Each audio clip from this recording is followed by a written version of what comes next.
अपने पुरुबावा कोइले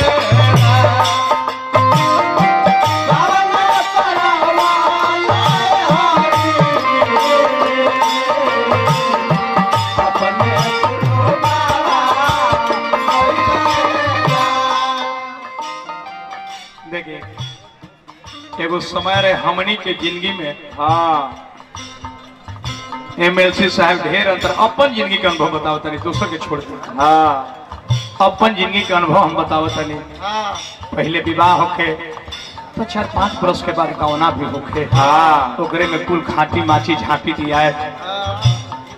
अब 10 बरस के बाद कोनो लड़कन से कहा है कि हर बैल से खेत जोतात रहा तो कोई पतियाई ना ना हमने अपने से जोतले बन जाए। परिवर्तन बहुत जल्दी होके लगा दुनिया में। तो उस समय के बाद भरत शर्मा गोले रनिए कोनो दुल्हनी अपने दुल्हावा से कहता है हाय हाय हाय ये तो मनो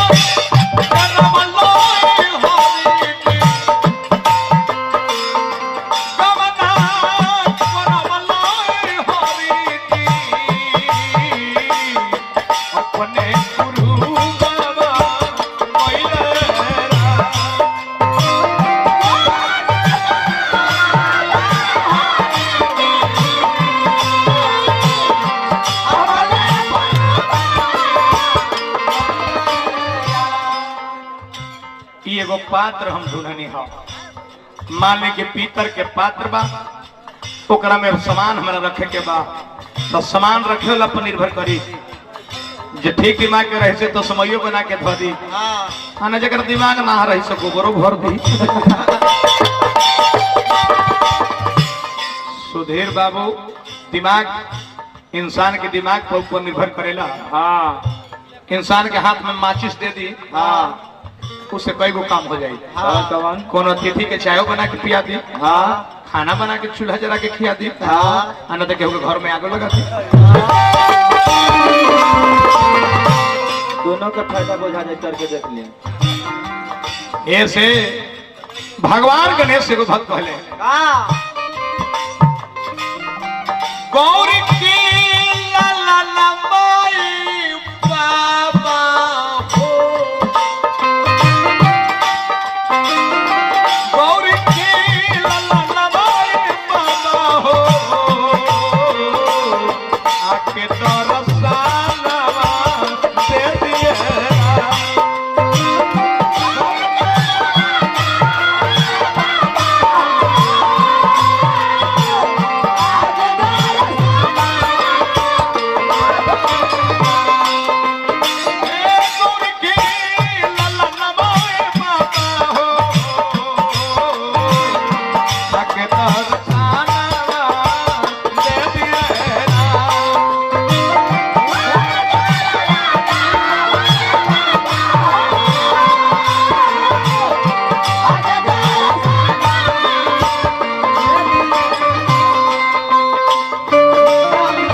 कर्म के अलावा कोनो रास्ता नहीं है। ना ना गणेश जी के कैलेंडर में चित्र देखा तो हाँ मुड़ी हाथी के। हाँ शरीर नर के। हाँ पेट लटकोल। हाँ कान सुपैसा। हाँ रूप पूजे लग पड़े ना लेकिन आज पूजा तरीका है कोनो कर्म कैले बनी। हाँ तो कर्म के प्रधानता हमारे दुनिया हो। यस 9 गो सरस्वती जी के खाली खूब पूजा करी ना। हाँ एक दिन कर्म ना करी पढ़ी मत।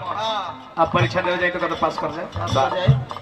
एको सरस्वती जी के पूजा ना करी परवीन बाबू आप पढ़ के जाए ना पास हो जाए। कर्म की प्रधानता है। हथिया के सूढ़ का दो ए मनुष्य के तलवा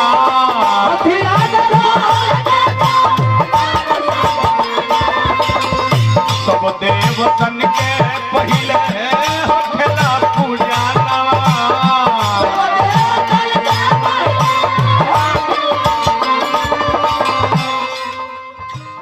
महिमा महानवाई बाबा हो महिमा महानवाई बाबा हो आके तोर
कर्म की प्रधानता इस दुनिया में है। माने हमारे मेलसी साहब हाँ बोले कि चलिए आप लोग सभी मिलके मेलसी बने हैं हाँ और हमारा कर्म से ही बुझा जाएगा।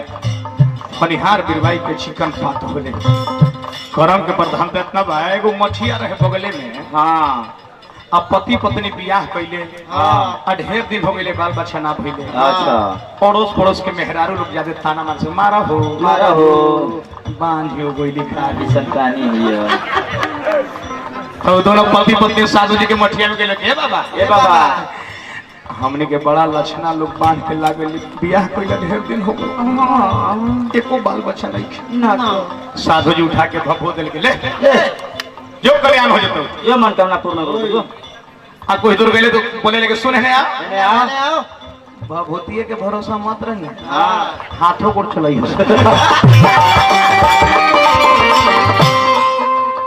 धरती कर्म भूमि हो कहले जे राम गुरु विघ्न के हरैया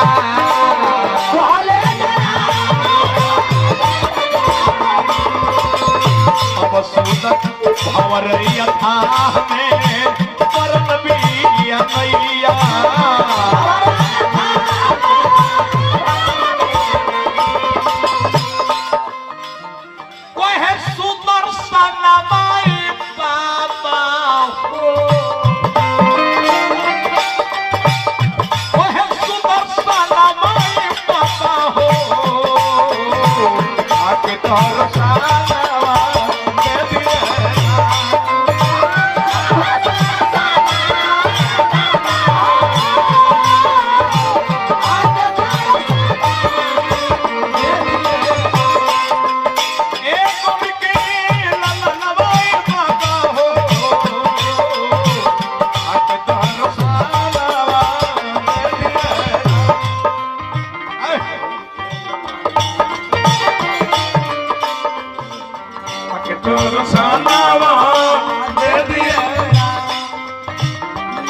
खेल बाबा